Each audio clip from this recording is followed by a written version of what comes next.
എല്ലാവർക്കും ഒരു brand new എപ്പിസോഡിലേക്ക് സ്വാഗതം. ഇന്നത്തെ വീഡിയോയിൽ നമ്മൾ നോക്കാൻ വേണ്ടി പോകുന്നത് the mighty Real Madrid. Xabi അലോൺസോയുടെ റയൽ മാഡ്രിഡിൻ്റെ ടാക്ടിക്കൽ അനാലിസിസ് ആണ് ഇന്നത്തെ വീഡിയോയിൽ ഞാൻ ചെയ്യാൻ വേണ്ടി പോകുന്നത്. അപ്പം അധികം സമയം കളയാതെ നമുക്ക് വീഡിയോ തുടങ്ങാം. Let's go. ക്ലബ്ബ് വേൾഡ് കപ്പും അത് കഴിഞ്ഞില്ല കുറച്ച് മത്സരം നോക്കിക്കഴിഞ്ഞാൽ ഷാബി അലോൺസോ ഒരു 3-4 രീതിയിലുള്ള ഫോർമേഷനും പ്ലേയിങ് സ്റ്റൈലും ഒക്കെ ഒരു റയൽ മാഡ്രിഡിൻ്റെ ടീമിലേക്ക് ഇംപ്ലിമെൻറ്റ് ചെയ്തിട്ടുണ്ടായിരുന്നു. എല്ലാ ഫോർമേഷനും എല്ലാ പ്ലേയിങ് സ്റ്റൈലും അനലൈസ് ചെയ്യാൻ പറ്റില്ല, വലിയൊരു ലെങ്ത്തിലെ വീഡിയോ ആയിരിക്കും. അപ്പോൾ ഞാൻ അവസാനമായി റയൽ മാഡ്രിഡ് കഴിഞ്ഞ് 2 ദിവസം മുന്നേ കളിച്ച WSG തിരോളിനോടുള്ള മത്സരത്തിൽ ഷാബി അലോൺസോ ഡീപ്ലോയ് ചെയ്ത ഫോർമേഷനും അതുകൂടാതെ എന്താ പറയേണ്ട ഒരു പ്ലേയിങ് സ്റ്റൈലും അതാണ് ഞാൻ അനലൈസ് ചെയ്യാൻ വേണ്ടി പോകുന്നത്. ഒരു പക്ഷേ ഇത് വരുന്ന ലാലിഗയിൽ അധികം മത്സരത്തിലും കാണാൻ സാധിക്കും എന്ന് എനിക്ക് തോന്നുന്നു. അപ്പോൾ നമുക്ക് ആ ഒരു മത്സരത്തിൽ റയൽ മാഡ്രിഡ് ഫോളോ ചെയ്ത ഫോർമേഷൻ ആദ്യം നോക്കാം. 4-3-3 എന്നുള്ള ഫോർമേഷനാണ് ഓൺ പേപ്പർ. 4-3-3 എന്നുള്ള ഫോർമേഷനാണ്. 2 സൈഡിലുള്ള ബാക്ക് പുതിയ ന്യൂ റിക്രൂട്ട്മെൻ്റ് ആണ്, കരേറാസും അലക്സാണ്ടർ ആർണോൾഡും. പിന്നെ ഡിഫൻസീവ് മിഡ്ഫീൽഡ് സെൻറ്ററിൽ ചുവമണി, ആദ ഗുലർ, സെബായോസ്. ഫ്രണ്ട് 3 എന്ന് പറയുന്നത് Brahim Diaz, Mbappe, Vinicius junior. അപ്പോൾ ഇതാണ് പേപ്പറിൽ റയൽ മാഡ്രിഡിൻ്റെ ലൈനപ്പ് എന്ന് പറഞ്ഞത്. അപ്പോൾ പേപ്പറിൽ ഒരു ഫോർമേഷൻ ഇതാണെങ്കിലും മത്സരം തുടങ്ങിയതിന് ശേഷം ബാക്കിലും മിഡ്ഫീൽഡിലും അവരുടെ ഒരു ട്രാൻസിഷൻ നമുക്ക് ഒരുപാട് കാണാൻ പറ്റുന്നുണ്ടായിരുന്നു. പ്രധാനമായിട്ടും അവർ ചെയ്ത ഒരു ട്രാൻസിഷൻ, അതായത് ഏറ്റവും കൂടുതൽ ആ ഒരു മത്സരത്തിൽ അവർ ഉപയോഗിച്ച ഒരു ട്രാൻസിഷൻ ഫേസ് എന്ന് പറയുന്നതാണ് ഞാൻ ഈ ഒരു വീഡിയോയിൽ ഞാൻ കാണിച്ചു തരാൻ പോകുന്നത്. അപ്പോൾ അതിൽ ഏറ്റവും പ്രധാനപ്പെട്ടത് 4 ബാക്കുമായിട്ട് കളി തുടങ്ങിയതാണ്. പക്ഷേ നമുക്ക് കൂടുതൽ കാണാൻ പറ്റുന്നത് റയൽ മാഡ്രിഡിൻ്റെ കയ്യിൽ ബോൾ ഉണ്ടെങ്കിൽ റൈറ്റ് സൈഡിലാണെങ്കിൽ അലക്സാണ്ടർ ആർണോൾഡ് ഉള്ളിലേക്ക് കയറും. ആ സമയത്ത് മിലിറ്റാവോ, ഹൈസൺ, കരേറാസ് അവരിങ്ങനെ ഒരു 3 ബാക്ക് 3 അവിടെ ഫോം ചെയ്യും. അതുകൂടാതെ പന്ത് ലെഫ്റ്റ് സൈഡിലേക്ക് പോയി കഴിഞ്ഞാൽ കരേറാസ് ഉള്ളിലേക്ക് വരുന്ന സമയത്ത് ഹൈസൺ, മിലിറ്റാവോ, അലക്സാണ്ടർ ആർണോൾഡ് ഇങ്ങനെയുള്ള ഒരു 3 ബാക്ക് 3 ഫോം ചെയ്യും. അത് ഞാൻ വീഡിയോയിലൂടെ നിങ്ങൾക്ക് കാണിച്ചു തരാം.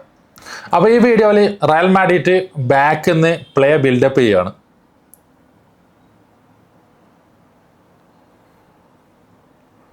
അപ്പോൾ പന്ത് അർണോൾഡിനെ കൊടുക്കുന്നത്.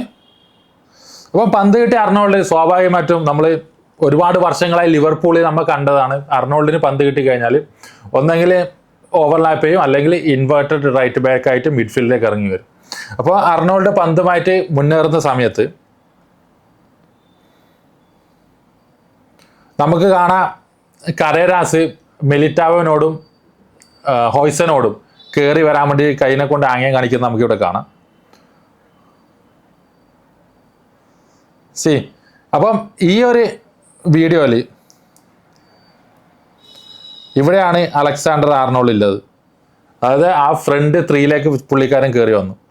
അതുകൂടാതെ അവരുടെ 3 ഞാൻ ആ ഒരു ടാക്ടിക്സ് ബോർഡിൽ കാണിച്ചെന്ന പോലെ ഇവിടെ ഒരു ബാക്ക് 3 ഫോം ചെയ്തു.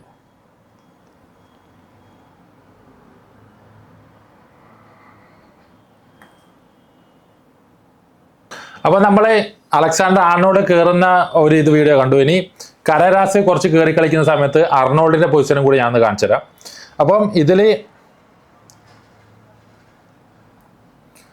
ഇതാണ് കരേറാസിൻ്റെ പൊസിഷൻ, അതായത് കുറച്ച് ഫ്രണ്ടിലോട്ട് കയറിയിട്ടല്ലേ പുള്ളിക്കാരൻ.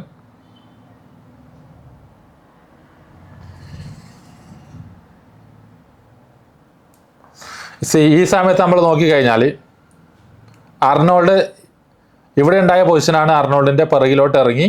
ഇപ്പോൾ ഇവിടെ ഒരു 3 ആളുടെ ബാക്ക് ഫ്രണ്ട് 3 അല്ല ബാക്ക് 3 ആയിട്ട് ഫോർമേഷൻ. അപ്പം ഇത് തന്നെയാണ് റയൽ മാഡ്രിഡ് ഈ ഒരു മത്സരത്തിൽ ഉടനീളം ഫോളോ ചെയ്ത ഒരു സ്ട്രാറ്റജി എന്ന് പറഞ്ഞാൽ, അതായത് എപ്പോഴും ബാക്കിൽ 3 പേരെ കീപ്പ് ചെയ്യുക. അപ്പോൾ നമ്മൾ ബാക്കിൻ്റെ ഒരു ട്രാൻസിഷൻ കണ്ടു. പക്ഷേ ഈ കയറിപ്പോകുന്ന ഒരു ബാക്ക് റൈറ്റ് ആയാലും ലെഫ്റ്റ് ആയാലും ഉള്ളിലേക്ക് കയറിപ്പോകുന്ന ബാക്ക്, ആ സമയത്ത് മിഡ്ഫീൽഡിൽ ഒരു ട്രാൻസിഷൻ കൂടി ഞാൻ കാണിച്ചു തരാം. അപ്പോൾ സപ്പോസ് അലക്സാണ്ടർ ആർണോൾഡ് കയറിയില്ല, കരേറാസ് ആണ് കയറിയതെങ്കിൽ ആ ഒരു നേരത്തെ ഉണ്ടായിരുന്നത് സെബായോസ്, ചുവമണി, ഗുള്ളർ. അപ്പം കരേറാസ് ഉള്ളിലേക്ക് കയറുന്ന സമയത്ത് സെബായോസും ഗുള്ളറും ഈ ഒരു ഫോർമേഷൻ സ്വീകരിക്കും. അപ്പം ഇവിടെ കരേറാസും ചുവമണിയും ഒരു ഒരു ഡബിൾ പിവറ്റായിട്ട് വർക്ക് ചെയ്യും. അതുകൂടാതെ അവർക്ക് തൊട്ട് അടുത്ത് തന്നെയാണ് സെബായോസും ഗുള്ളർ. അതായത് മിഡ്ഫീൽഡിൽ ഒരു എക്സ്ട്രാ ആളെ ഒരു പ്രസൻസ് ഉണ്ടാക്കിയെടുക്കും. അപ്പം മിഡ്ഫീൽഡിൽ 4 പേരാവും. അതിൻ്റെ ചെറിയ ക്ലിപ്പും ഞാൻ കാണിച്ചു തരാം. അപ്പോൾ അവർ പന്തെടുത്തു. ചുവമണിയാണ് പന്തെടുത്തത്.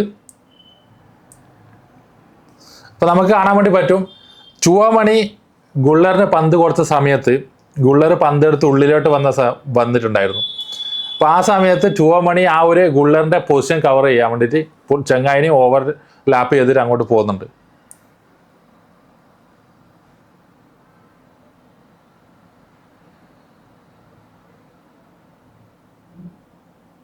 അപ്പം ഈ ഒരു പൊസിഷൻ നോക്കി കഴിഞ്ഞാൽ ഇതാണ് കരേറാസ് കുറച്ച് ഉള്ളിലോട്ട് കയറിയിട്ടല്ല. അതുകൂടാതെ ഇതാണ് അലക്സാണ്ടർ ആർണോൾഡ്. അപ്പോൾ ഇവിടെ അവർ ക്രിയേറ്റ് ചെയ്യുന്ന 4 മിഡ്ഫീൽഡ് പിവറ്റ് എന്ന് പറയുന്നത് ഇതാണ്.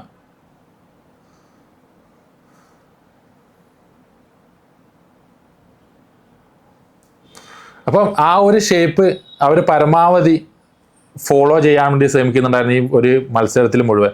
ഇപ്പം ഗുള്ളർ ഫ്രണ്ടിലോട്ട് കയറി, ആ സമയത്ത് ചുവമണി ഇറങ്ങി വന്നു. അപ്പം ഇവിടെ നമുക്ക് കാണാം ഈ ഒരു 4 മിഡ്ഫീൽഡ് 4 പ്ലെയേഴ്സ്.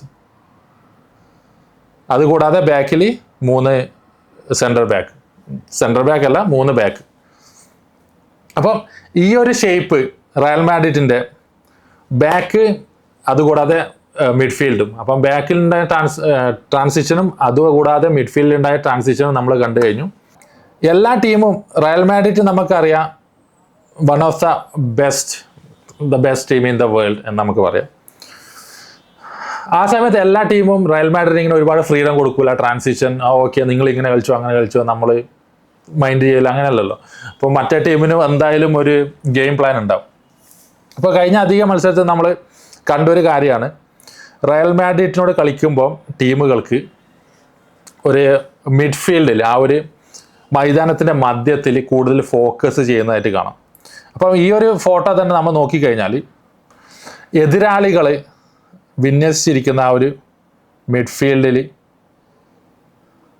ആ ഒരു മൈതാന മധ്യത്തിൽ അവരങ്ങ് കൈയടക്കി വെച്ചിട്ടല്ലേ. ഇപ്പോൾ റയൽ മാഡ്രിഡിന് ആക്ച്വലി ഇത് ബ്രേക്ക് ചെയ്ത് പോകാന്ന് പറയുന്നത് ഭയങ്കര ബുദ്ധിമുട്ടായിരിക്കും. ഒരു പ്ലെയർ ഇവിടെ, ഒരു പ്ലെയർ ഇവിടെ, ഒരു പ്ലെയർ ഇവിടെ, ഇവിടെ. അപ്പം എല്ലാ പ്ലെയേഴ്സിനും അവർ മാർക്ക് ചെയ്യുന്നുണ്ട്. ഇവിടെ ഒരു പ്ലെയറെ മാർക്ക് ചെയ്തു, ഇവിടെ ഒരു പ്ലെയറിനെ മാർക്ക് ചെയ്തു. ഈ ഒരു പ്ലെയറിലേക്ക് വരുന്ന ഈ ഒരു പാസ് ഇവർ 2 പേരും മാർക്ക് ചെയ്യും. അതുകൂടാതെ ഈ ചെങ്ങായി ഇവിടെ മാർക്ക് ചെയ്യും. അതുകൂടാതെ ഇവിടെ ഒരു നോട്ടുണ്ടാവും. ഇവിടെ മാത്രമേ നമുക്ക് പന്ത് കൊടുക്കാൻ വേണ്ടി പറ്റുള്ളൂ. പക്ഷേ ആ ഒരു രീതി നമുക്ക് നോക്കിക്കഴിഞ്ഞാൽ മിഡ്ഫീൽഡിലൂടെ ബ്രേക്ക് ചെയ്ത് പോവാന്ന് പറഞ്ഞത് ഭയങ്കര ബുദ്ധിമുട്ടുള്ള കാര്യമാണ്. അപ്പം എതിരാളികൾ ആ ഒരു മൈതാന മധ്യത്ത് ഏറ്റവും കൂടുതൽ അവരെ എനിക്ക് തോന്നുന്നു 10 പേരും ഗോളി ഒഴികെ 10 പേരും ആ ഒരു മൈതാന മധ്യത്തിൽ ഇങ്ങനെ ഫോക്കസ് ചെയ്തിട്ടല്ല. അപ്പം റയൽ മാഡ്രിഡ് ആകെ നമ്മൾ ഈ ഒരു പൊസിഷനിൽ നോക്കിയാൽ ആകെ 4 പേരാണ് റയൽ മാഡ്രിഡിൻ്റെ ഈ ഒരു മധ്യത്തിൽ. 1 2 3 4. അപ്പോൾ നമ്മളെ സെൻട്രൽ ബാക്കിന് ആകെ 4 ഓപ്ഷൻ മാത്രമേ ഡയറക്റ്റ് ഒരു ബോൾ ത്രൂ ആയിട്ട് കളിക്കാൻ വേണ്ടി സാധിക്കുള്ളൂ. ഇപ്പോൾ റയൽ മാഡ്രിഡിൻ്റെ ഒരു മധ്യനിരയിൽ നോക്കിക്കഴിഞ്ഞാൽ മോഡ്രിച്ച് ഇല്ല, ടോണി ക്രൂസ് ഇല്ല. പെട്ടെന്നൊരു ഗെയിം ചേഞ്ച് ചെയ്യാൻ പറ്റുന്ന ഒരു കില്ലർ പാസ് കൊടുക്കാൻ കഴിയുന്ന ഒരു പ്ലെയർ ഇപ്പോൾ റയൽ മാഡ്രിഡിൻ്റെ മധ്യനിരയിലില്ല. അപ്പം അലോൺസോക്ക് അത് എന്തായാലും മൈൻഡിൽ വെക്കേണ്ട ആവശ്യമുണ്ടാവും. അപ്പം ഇങ്ങനെ എതിർ ടീം ഇത്രയും കൺജസ്റ്റഡ് ആയിട്ട് ആ ഏരിയ ബ്ലോക്ക് ചെയ്യുന്ന സമയത്ത് അവർക്ക് ആകെ ചെയ്യാൻ പറ്റുന്നത് ആ ഒരു സിസ്റ്റം ബ്രേക്ക് ചെയ്യുക എന്ന് പറഞ്ഞാൽ ഈ 2 വിങ്ങിലൂടെ പന്ത് കൊടുക്കുക എന്നുമല്ലോ. ഈ സൈഡിലെ അല്ലെങ്കിൽ ഈ സൈഡിലെ കൂടെ ആ ഒരു സ്പേസ് ഓപ്പൺ ആക്കി പന്ത് ത്രൂ ബോൾ കളിക്കുക. അതിനുശേഷം നമുക്കറിയാം 2 സൈഡിലും നല്ല സ്പീഡിലുള്ള പ്ലെയേഴ്സാണ്. എംബാപ്പെ സെൻറ്റർ ഫോർവേഡായിട്ടാണ് കളിച്ചത്. പക്ഷെ ഞാൻ കാണിച്ചു തരാം അവരുടെ 3 ഫോർവേഡും എങ്ങനെ ട്രാൻസിഷൻ ചെയ്യുന്നതെന്ന്. അപ്പം ഞാൻ എൻ്റെ ടാക്ടിക്സ് ബോർഡിൽ എതിർ ടീമിനെ ഉൾപ്പെടുത്തിയിട്ടുണ്ട്. അപ്പോൾ ആ ഒരു ഫോട്ടോയിൽ ആ ഒരു വീഡിയോയിൽ ഞാൻ കാണിച്ചെന്ന പോലെ എതിർ ടീം മാക്സിമം ഈ ഒരു സെൻട്രൽ ഏരിയ അങ്ങനെ കൈയടക്കി വെച്ചിട്ടല്ലേ. ഇപ്പോൾ റയൽ മാഡ്രിഡിൻ്റെ മുന്നിൽ ആകെയുള്ള വഴി എന്ന് പറഞ്ഞത് ഈ ഒരു ഏരിയ യൂട്ടിലൈസ് ചെയ്യുക, അതുകൂടാതെ ഈ ഒരു ഏരിയ യൂട്ടിലൈസ് ചെയ്യുക. പക്ഷെ നമ്മൾ ആ ഒരു വീഡിയോയിൽ കണ്ട സമയത്ത് എതിർ ടീമിൻ്റെ 5 ബാക്കുകളും റയൽ മാഡ്രിഡിൻ്റെ 3 ഫോർവേഡുകളും മാത്രമാണ് ആ ഒരു എന്താ പറയണ്ടത് 5 ബാക്കുകൾക്ക് എതിരെ കളിക്കാൻ 3 ഫോർവേഡുകൾ മാത്രമേ ഉള്ളൂ. ബിക്കോസ് റയൽ മാഡ്രിഡിൻ്റെ 3 മിഡ്ഫീൽഡർ പ്ലസ് ഒരു ബാക്ക് ആ ഒരു മിഡ്ഫീൽഡിൽ കയറിയിട്ടില്ല. അപ്പം ഈ ഒരു സിസ്റ്റം, ഈ ഒരു ട്രാപ്പ് പൊളിക്കാൻ വേണ്ടി റയൽ മാഡ്രിഡ് ഉപയോഗിച്ച ഒരു ബുദ്ധി അല്ലെങ്കിൽ ഒരു ടാക്ടിക്സ് ആണല്ലോ ബുദ്ധി, സോറി. അപ്പോൾ ആ ഒരു ടാക്ടിക്സ് എന്ന് പറയുന്നത്, അതായത് ഈ സ്പേസിലേക്ക് ഉപയോഗിക്കണമെങ്കിൽ അവിടെ പന്ത് വരണമെങ്കിൽ അവിടെ എന്തായാലും ആൾ ഇല്ലാതിരിക്കണമല്ലോ.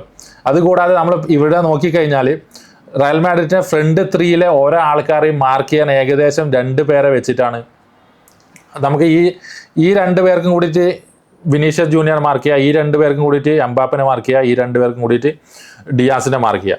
അങ്ങനെയാണ് ആ ഒരു ഫോർമേഷൻ ആ എതിർ ടീം കളിച്ചത്. ഒരു പ്ലെയറിനെ 2 പേർ മാർക്ക് ചെയ്യുന്നത്, അത് ഭയങ്കര ബുദ്ധിമുട്ടാണ് ആ ഒരു ട്രാപ്പ് പൊളിക്കാൻ. പക്ഷേ റയൽ മാഡ്രിഡ് ഉപയോഗിച്ച ബുദ്ധി എന്ന് പറഞ്ഞാൽ, വിനീഷ്യസ് ജൂനിയർ നമുക്കറിയാം നല്ല സ്പീഡിലെ പ്ലെയറാണ്, എംബാപ്പെ നല്ല സ്പീഡിലെ പ്ലെയറാണ്. അപ്പോൾ വിനീഷ്യസ് ജൂനിയർ കുറച്ച് ഇറങ്ങി വരുന്ന സമയത്ത് അവരുടെ പ്ലെയർ കുറച്ച് ഇറങ്ങും. അതേപോലെ ഒരു ഫോർമേഷൻ ഒരു ചെറിയ ചേഞ്ച് ഉണ്ടാവും.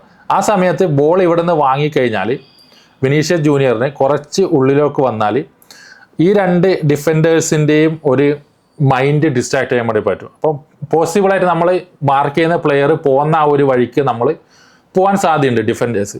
അപ്പം വിനീഷ്യസ് ജൂനിയർ കുറച്ച് ഉള്ളിലേക്ക് കയറി വന്നാൽ ഈ 2 ഡിഫൻഡറെയും ഒരു 2 സെക്കൻഡ് സമയത്തേക്ക് ഡിസ്ട്രാക്ട് ചെയ്താൽ എംബാപ്പയ്ക്ക് ഈ ഒരു സ്പോട്ടിലൂടെ ഉള്ളിലേക്ക് ഓടിക്കയറാം. അപ്പോൾ ഇവിടെ നിന്ന് നമുക്ക് എംബാപ്പയ്ക്ക് ബോൾ തട്ടിക്കൊടുക്കുക, എംബാപ്പയ്ക്ക് ബോൾ എടുത്ത് ഇങ്ങോട്ട് വരാം. അതേപോലെയാണ് ഈ ഒരു ബ്രാഹിം ഡിയാസിൻ്റെ കേസ്. അതായത് ബ്രാഹിം ഡിയാസ് ഉള്ളിലേക്ക് കയറി വന്നാൽ ഈ 2 ഡിഫൻഡറും ബ്രാഹിം ഡിയാസിൻ്റെ പിറകിലേ പോകും. അപ്പോൾ എംബാപ്പയ്ക്ക് ഈ ഒരു സ്പേസിലേക്ക് ഓടിക്കയറാം. അപ്പോൾ അതിൻ്റെ ഒരു വീഡിയോ കൂടി, ഒരു ക്ലിപ്പും കൂടി ഞാൻ കാണിച്ചത് നിങ്ങൾക്ക്. അപ്പോൾ ഇതിൽ റയൽ മാഡ്രിഡ് പിറകുന്ന് അവരെ ട്രാൻസിഷൻ അല്ലെങ്കിൽ അവരെ അറ്റാക്ക് തുടങ്ങുവാണ്. അപ്പോൾ നമ്മൾ ഇവിടെ കാണുന്ന പോലെ 5 പ്ലെയേഴ്സാണ് അവരെ പിറകിൽ, 1 2 3 4 5. അപ്പം ഈ 2 പേരും ഡിയാസിനെ ബ്ലോക്ക് ചെയ്യുന്നു, അതേപോലെ ഈ 2 പേര് എംബാപ്പേന. അപ്പോൾ ഈ ഒരു പ്ലെയർ നമ്മളെ വിനീഷ്യസ് ജൂനിയറിയും ബ്ലോക്ക് ചെയ്യാൻ വേണ്ടി സാധിക്കും. ഓക്കെ, ഇപ്പം ഇവിടെ നമ്മളെ ഹൈസന് പന്ത് കൊടുക്കാൻ വേണ്ടിയിട്ട് ആകെയുള്ളത് ഒന്നെങ്കിൽ കരേറാസിന് കൊടുക്കുക, അല്ലെങ്കിൽ പിറകിലോട്ട് മിലിറ്റാവോ കൊടുക്കുക. അത്രമാത്രമേ ഉള്ളൂ പൊസിഷൻ, ഒരു ഓപ്ഷൻ എന്ന് പറയുന്നത്.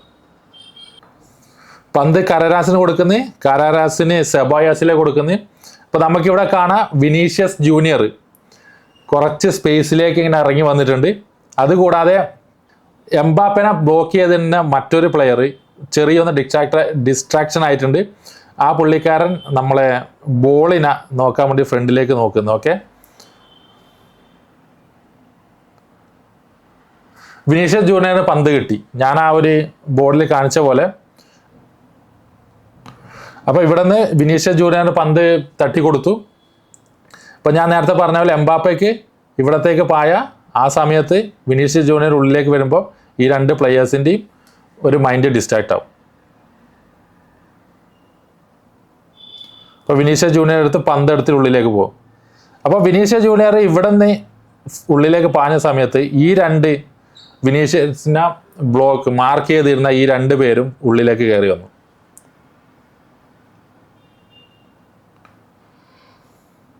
അതിനുശേഷം ഇവിടെ ഉണ്ടായിരുന്ന എംബാപ്പെ ആയിരുന്നു ഇവിടെ നിന്ന് പന്ത് സ്വീകരിച്ചത്. അതായത് ഒരു ട്രാൻസിഷൻ ഫേസിലേക്ക് മാറി. ഇവിടെയാണ് വിനീഷ്യസ് ജൂനിയർ, ഇവിടെ ഉണ്ടായിരുന്ന വിനീഷ്യസ് ജൂനിയർ ഇവിടെ എത്തി, ഇവിടെ ഉണ്ടായിരുന്ന എംബാപ്പെ ഇവിടെ എത്തി. ഫോർവേഡിൻ്റെ ഒരു സ്വിച്ച്, ആ ഒരു എന്താ പറയുക സെൻട്രൽ ബ്ലോക്കിൽ കളിക്കുന്ന ടീമിനെ പെട്ടെന്നൊന്ന് ഡിസ്ട്രാക്ട് ചെയ്യുക, അല്ലെങ്കിൽ ആ ഒരു ബ്ലോക്ക് മറികടക്കുക എന്നുള്ള റയൽ മാഡ്രിഡിൻ്റെ ഒരു ടാക്ടിക്സ് ആണ് ഞാനൊന്ന് കാണിച്ചു തന്നത്. നമുക്കറിയാം എംബാപ്പെ, വിനീഷ്യസ് ജൂനിയർ എല്ലാവരും ഇൻഡിവിജ്വലി ബ്രില്യൻ്റ് ആയ പ്ലെയേഴ്സാണ്. അതിൻ്റെ ബാക്കി വീഡിയോസ് ഞാൻ എടുത്തില്ല. അത് എംബാപ്പെ ഡ്രിബിൾ ചെയ്ത് പുറത്തേക്ക് അടിക്കുന്ന പോസ്റ്റിൻ്റെ. അപ്പം ഈ ഒരു ടാക്ടിക്സ് ആണ് സാബി അലോൺസോയുടെ ദ മൈറ്റി റിയൽ മാഡ്രിഡ് ഈ ഒരു കളിയിൽ ഫോളോ ചെയ്തത്. പക്ഷേ ഞാൻ 2-3 മത്സരം കണ്ടതിൽ ഈ ഒരു ഫോർമേഷൻ മാത്രമല്ല, ഈ ഒരു ടാക്ടിക്സ് മാത്രമല്ല ഷാബി ട്രൈ ചെയ്തത്. വേറെയും 2-3 ചെറിയ ട്വിസ്റ്റും ടേണൊക്കെ ഉള്ള ഇതുണ്ടായിരുന്നു. പക്ഷെ എല്ലാം കൂടി എനിക്ക് പറയാൻ പറ്റത്തില്ല.